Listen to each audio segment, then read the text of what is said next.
reviens à la case de départ xam nga ñoom ñëpp ñoo bokkoon jeu bi ils étaient tous ensemble doon xeex li ñuy wax naan ak yelleef ak ay liberté d'expression mais man j'ai toujours dit que force doit rester à la loi xam nga dañuy wax souvent naan force à la population force au peuple d'accord force au peuple c'est dans la considération du peuple que l'État doit donner au peuple reconnaître que le pouvoir que tu as ça appartient au peuple et le peuple te l'a donné afin que tu puisses leur transformer leurs conditions de vie en de meilleures conditions mais c'est pas pour que nga delloo yet bi di leen ci dóor liberté d'expression démocratie mais ça ne veut pas dire faire tout ce que tu veux parce que effectivement c'est pas tout le temps ce que font tout le monde qui est tout le temps bon tàmmoon nañ jikko yooyu mooy lan ku wax ñu jàpp tëj ñu bun xatal et tout d'accord mais aussi cela ne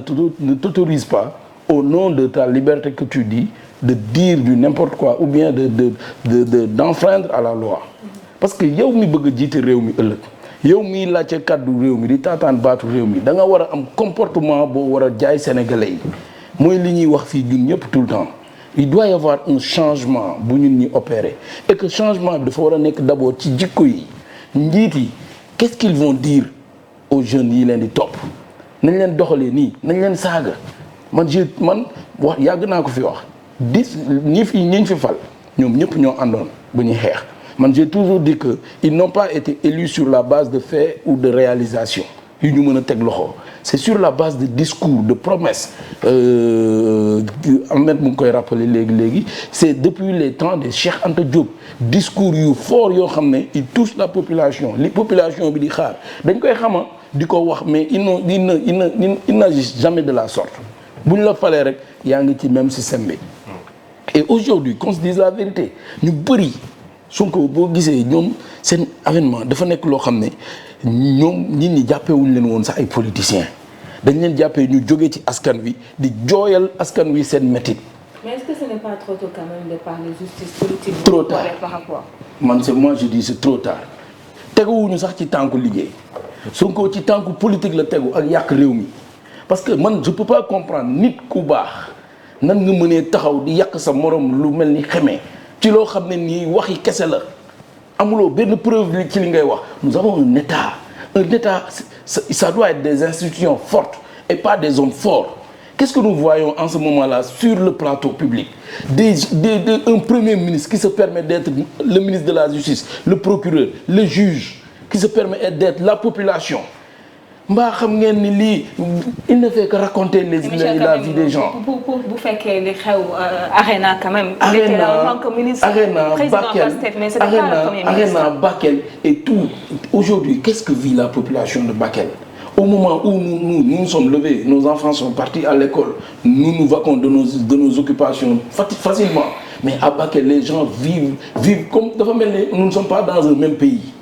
C'est une question d'urgence wax naa ko fi démb il y a de cela ay 8 milliards nee nañ 8 milliards lañ génnee palpablement est-ce que Bakel waaye ñu ngi koy sentir démb gis nga réaction yu am ci internet bi ay jeunes yuy génn di def ay vidéos di ko jàllale ci réseaux sociaux yi di wax gisuñu dara ils vivent toujours dans les mêmes difficultés solution d'urgence bi d'abord mooy fex gi nga la nappe elle migre il faut que ñu casser migration boobu noonu profondément pour que ndox yi yëpp ñëw rencontrer wu dans un creux bu mag a mag pour ñu mën a soulager un peu les populations doog a teg solution d'urgence bu radicale mais aujourd'hui Bougane Gueye qu'on se dise la vérité xam nga li ñu koy toppee rébellion ak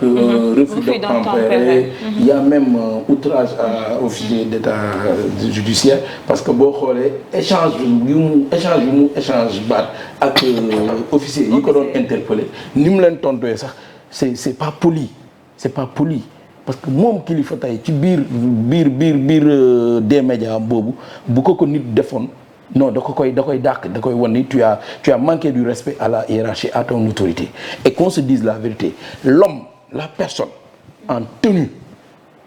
tenue de force de l'ordre bu taxawee da ngaa war a xam ne c'est la loi il représente la loi ce n'est plus sa personne bi ngay tëkkaleeg sa bopp mais c'est la loi et ñoom dañoo am ay ordres yu ñu recevoir maintenant nag reste à savoir les ordres qu'ils ont reçus est-ce que ces ordres ne violent pas la liberté des gens yooyu yëpp mais c'est des choses yoo xam ne am na beneen cadre bu ñu ko mën a xeexee bu dul won sénégalais jàngal sénégalais ñàkk wormal loi ñàkk respecter loi c'est loolu mooy indi tey ñuy dem ba ñu naan non y a des bu fa amoon ay morts d'hommes qui serait responsable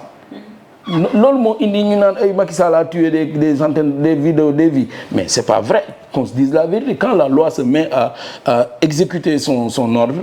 ku taxaw ci kanamam lu ci xew yow yaay responsable qu'on se dise la vérité tu ne peux pas refuser d'obtempérer avec la justice nul ne se fait justice soi-même et on a vu un Sonko qui est debout devant le plateau mu xamal nit ñi xamal sénégalais yi ne leen li fi xew yëpp ba nit ñi dee ba nit ñi ba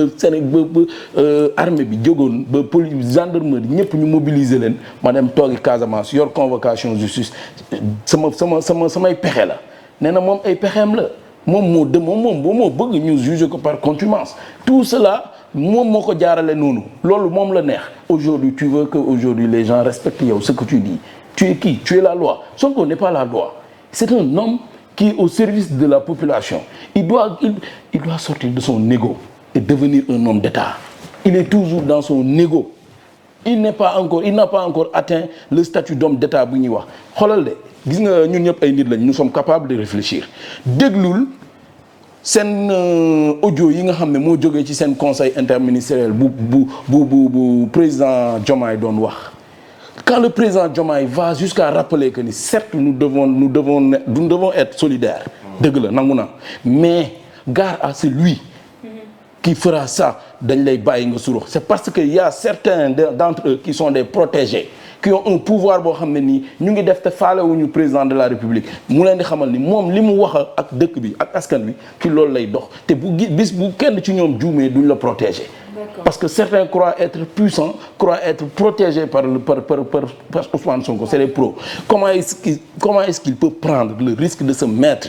devant les écrans, les caméras mu ne scandale amul ci Azer scandale amul ci Onage. On va pas revenir quand même. Non, c'est des en fait mooy acte yu Bougane di poser ni aujourd'hui s'il était dans l'opposition état da koy topp su nekkoon ci opposition état da koy topp pour laaj ko preuve yi ngay wax li ngay wax foo ko teg parce que ñoom ñëpp ñoo yem jikko yi ñuy doxalee man vraiment je dis que na Sénégalais yi toogaat ñu xoolaat gox yu bees daf fi def benn état def li mën naa ko woowee sax état généraux daf fi def rappel histoire u Sénégal fi mu jaar ba fi ñu yegsi doonoo woon dégg ay gox yu bees doonoo woon dégg ay yenn gox yi campement yenn gox yi reculé yi sax doonoo leen woon dégg mais léegi boo seetloo population bi ils se sont réveillés et dañuy yónni seeni ndaw génn leen ngeen dem taataani ji baat yi comme ñoom parce que tout ce qu'ils décident pour nous et sans nous ils le font contre nous man je connais bien campement dëkk yoo xam ne nii tey da ngay romb foofu da ngay dugg foofu mais c'est comme s'il n'y a pas de vie administrative alors que c'est pas normal. D'accord. Le pays a besoin d'un état sérieux. On n'a pas besoin de comédiens,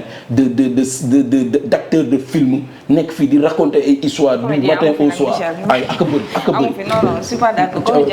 Merci ak a bëri. on reviendra ci yow dinañu ñëwaat ci yow Lamine Senghor bu ñu xoolee ce qui s'est passé hier